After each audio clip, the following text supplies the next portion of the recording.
Hoy tocó el tema de trastorno confusional agudo. El delirium es un trastorno funcional del sistema nervioso central de origen exógeno o endógeno que dan lugar a alteraciones dentro de múltiples esferas, como cognitivas, perceptiva, del comportamiento y de la atención. La insaturación de los síntomas agudos o subagudo y su curso es fluctuante. La mayoría de los casos, la etiología es multifactorial. A lo largo del tiempo se han generado múltiples sinónimos, como el síndrome confusional agudo, encefalopatía tóxico-metabólica, síndrome cerebral orgánico, psicosis postquirúrgica o de terapia intensiva, entre otros. El delirio es un síndrome clínico agudo que se caracteriza por fluctuaciones del estado de conciencia. Sus manifestaciones principales son la dificultad para sostener la atención y pues también la confusión. El delirio es una urgencia médica muy prevalente y subdiagnosticada en todos los niveles asistenciales, incluido el servicio de urgencias. Se asocia a más complicaciones, morbilidad, deterioro funcional e incluso mayor mortalidad, ajustando por edad y patologías. Y en su fisiopatología, los principales elementos que desde esta perspectiva fisiopatológica van a desempeñar un papel más relevante. El primero es la alteración neuronal secundaria a una desprivación más o menos brusca del flujo sanguíneo en el sistema nervioso central. El individuo de edad avanzada ha experimentado pérdidas importantes a dicho nivel en el curso de su proceso de envejecimiento. Va a cursar este déficit y una manera de expresarlo puede ser la presencia del síndrome confusional agudo. Se interpreta su aparición relativamente frecuente en los casos de una insuficiencia cardíaca de insaturación brusca en el postoperatorio de cualquier tipo de cirugía, cuando tiene lugar una agudización repentina de una enfermedad crónicamente establecida en los ancianos con hipoglucemia y en situaciones que dan lugar a una deshidratación, sea cual fuere la causa que la origine. El otro gran mecanismo facilitador de su aparición lo constituye la intoxicación directa del sistema nervioso central debido al uso inadecuado de determinados fármacos. Las familias farmacológicas más comprometidas en este sentido son algunos psicotrópicos, anticolinérgicos, sedantes, antiarrítmicos cardíacos, litio, analgésicos y anestésicos. Otros factores de riesgo precipitantes pueden ser las situaciones de desnutrición, el sondaje vesical, la propia polifarmacia y el uso de medidas físicas de sujeción. Un mal estado nutricional y la presencia de síntomas de delirio constituyen factores de riesgo independientes, aunque complementarios, de institucionalización. La clasificación. Según su actividad psicomotora, el delirium se clasifica como cuando el paciente se presenta hiperalerta, inquieto, agitado o agresivo. Cuando predomina la somnolencia con un paciente inatento, se habla de un delirium hipoactivo. Si ambas situaciones se mezclan, el tiempo se clasifica como mixto.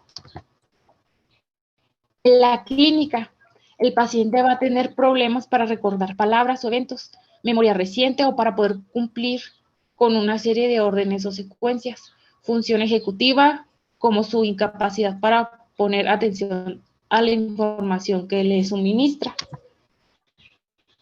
El diagnóstico se realiza con criterios del Manual de Diagnóstico y Estadístico de los Trastornos Mentales.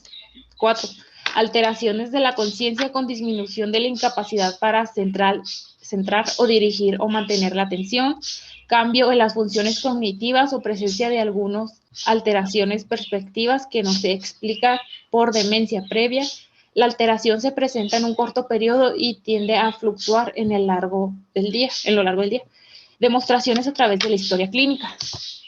El manejo no farmacológico, inicialmente modificar el ambiente para disminuir los estímulos, bajar la luz y el ruido. evitar movimiento necesario del personal, así como favorecer la presencia de la familia y explicar los procedimientos con un tono calmado. Se debe intervenir para actuar sobre 6 factores: el déficit cognitivo, déficit visual y auditivo, desprivación de sueño, deshidratación, inmovilización, uso de drogas psicoactivas. Y el manejo farmacológico es la evidencia actual en el manejo farmacológico de la agitación en pacientes con delirio. Muestra que los antipsicóticos como la risperidona, quetiapina o la son equivalentes en una efectiva de superiores a las benzodiazepinas. Los antipsicóticos de alta potencia son considerados el tratamiento de elección para el manejo de la agitación del delirio, dado su bajo efecto anticolinérgico y mínimos de riesgo, su hipotensión y depresión de la respiración. Por mi parte ya sería todo, doctor.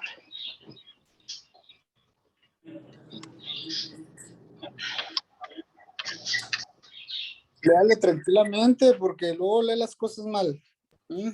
Doctor, ya terminé de pasar y ahora creo que ahora son 4 personas.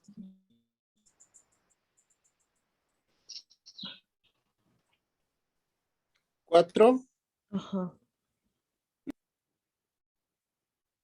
Bueno, no, pues ni hablar. Yo les voy a pasar la lista a la facultad y los diagnósticos en urgencias de las personas o los pacientes que pueden tener como presentación un síndrome confusional agudo, ¿sí? Es muy común porque tenemos muchos pacientes ancianos y uno de los principales problemas son de tipo metabólico, ¿sí? ¿Qué pacientes? Pues pacientes con hipoglucemia, pacientes deshidratados, ¿sí? Pacientes con procesos infecciosos como en pacientes en un estado de sepsis o bien en un estado de choque séptico, pacientes con hipovolémicos, pacientes que pueden tener una hemorragia digestiva alta y pueden tener un estado confusional agudo por la misma hipovolemia, los pacientes con encefalopatía hepática que ya vimos, ¿sí? Y obviamente los pacientes con trastornos vasculares a nivel cerebral, ¿sí? Entonces, obviamente, ante el ingreso, pues, ustedes se van a enfrentar inicialmente a muchas posibilidades diagnósticas, ¿sí? El uso de polifarmacia, psicóticos en los pacientes ancianos, ¿sí? Ahora, lo principal es que tú, desde tu ingreso, pues, de acuerdo a tu ojo clínico, pues vayas determinando diagnósticos, ¿no? ¿Qué se te ocurre, qué se me ocurre al principio o qué se les puede ocurrir a ustedes al principio?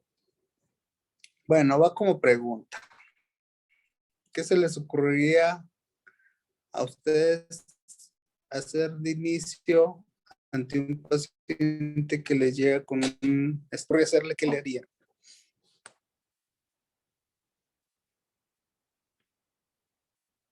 ¿Qué se les ocurre? Llega el paciente, así como los que han ido a guardia, que les he dicho, que llega aquí el paciente y es un paciente que llega así, así, así, así. A usted les llega un paciente con un estado convulsional. ¿Qué es lo primero que se les ocurre hacerle? Pues preguntarle si sabe su nombre. Ok. Primero el interrogatorio, ¿va? Puede ser directo o indirecto, pero aquí muy seguramente va a ser indirecto, ¿no? Porque el paciente está confuso. El paciente no te va a contestar lo que es, ¿sí? Tú le vas a preguntar una cosa y a lo mejor te va a contestar otra, o a lo mejor te va a contestar lo que no es, ¿sí? Entonces, ustedes están interrogando y qué se les ocurriría hacer así de primera intención.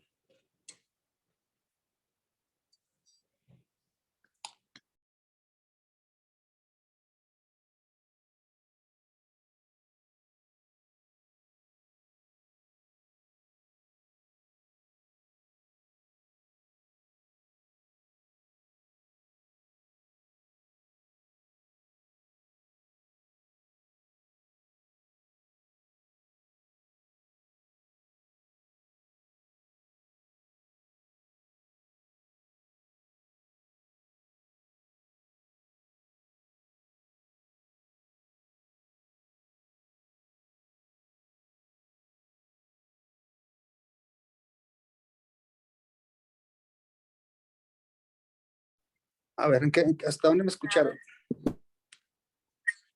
Nada. O sea, desde que acabó la clase, nada. A ver.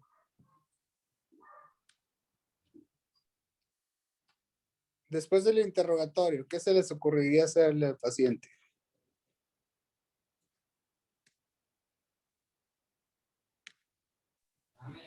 La exploración neurológica. Una exploración neurológica, ok. Bueno, le haces una exploración neurológica rápida. Y luego, ¿qué más? Laboratorios. Laboratorios, nada más que vas a tomar en cuenta que y dependiendo de dónde estés, porque hay lugares que los laboratorios se tardan hasta 4 horas. Signos vitales. Signos vitales, ok. Acuérdense, como los que han ido a guardia, ¿qué es lo primero que hacemos? Que llega el paciente, sí, les platico el paciente y lo primero que hacen es determinar los signos vitales del paciente, va a ver cómo está hemodinámicamente el paciente. ¿Sí? ¿Qué más signos vitales?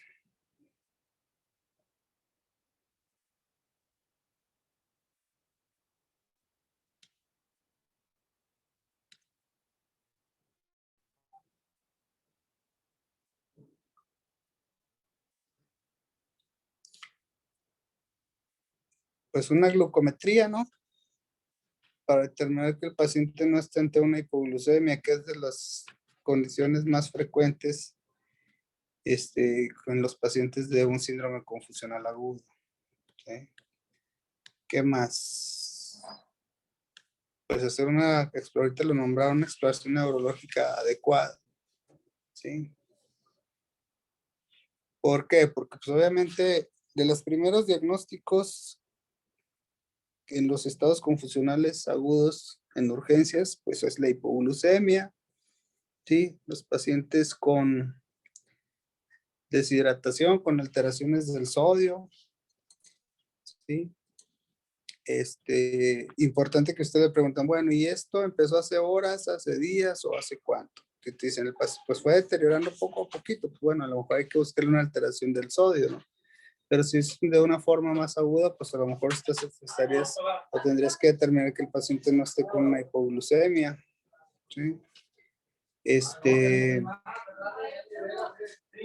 Hemodinámicamente a ver cómo está, porque qué tal que el paciente vaya deshidratado, esté hipotenso.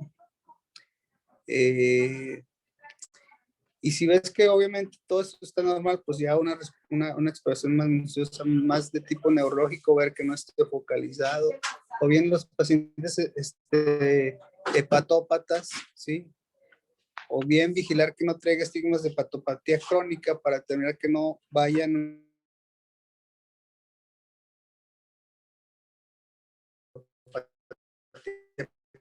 hepática que ya vimos, y eso, ¿verdad? Pero a lo mejor los que puedes identificar ahí de forma más rápida, pues es en cuanto a la hipoglucemia, ver que el paciente esté o no en hipoglucemia, ¿sí? O bien lo contrario, ¿no? Que tenga una hiperglucemia y que pueda estar ante un estado hiperosmolar, que también le va a dar un estado de confusión, ¿sí? Y pues yo creo que es en lo que más podrías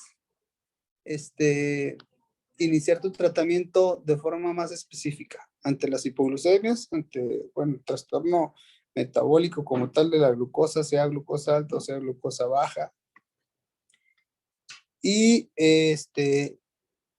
cuando es debido a una hipotensión, ya sea por hipovolemia o bien por deshidratación, ¿sí? Entonces enfocas tu diagnóstico hacia esas causas y empiezas a tratarlas. ¿Por qué? Porque pues obviamente para determinar algunos otros diagnósticos, pues o vas a requerir una tomografía o vas a requerir tener laboratorios para ver cómo está en cuanto a lo metabólico.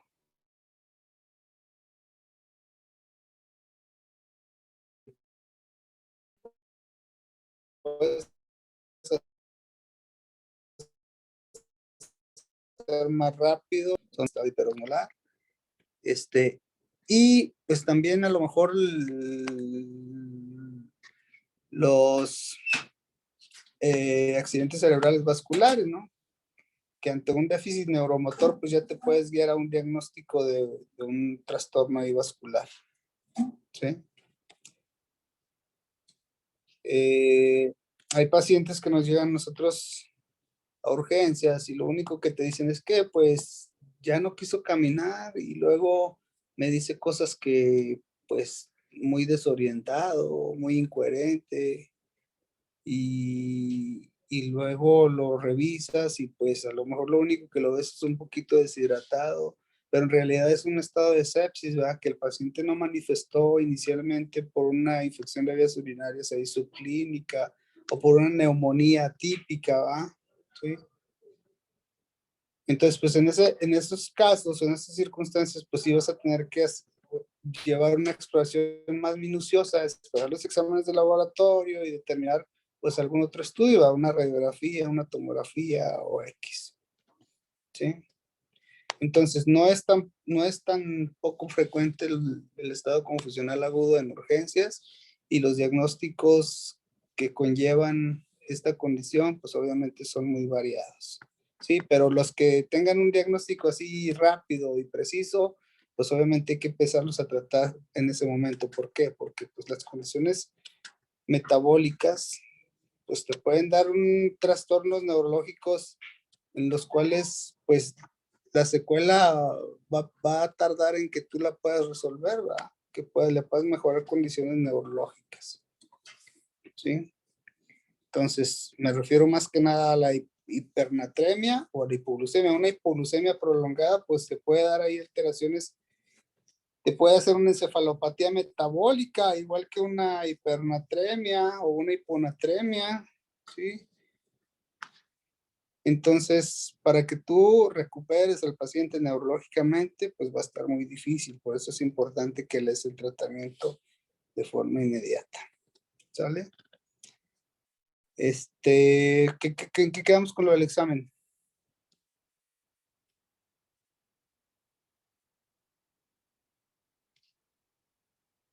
¿El martes puede ser? Bueno, el martes. Bueno, déjenme pues para intentar subirlo a la plataforma, ¿sí? Sería la misma hora, ¿verdad? La hora de clase. Sí. Órale, pues. Entonces, voy a pasar la lista esa de lo de las faltas y pues ni modo, chavos. O sea, ¿qué más podemos hacer? ¿Sale? Vale, pues Ok, hasta luego. doctor. Hasta el lunes. Adiós. Lunes. Gracias, doctor.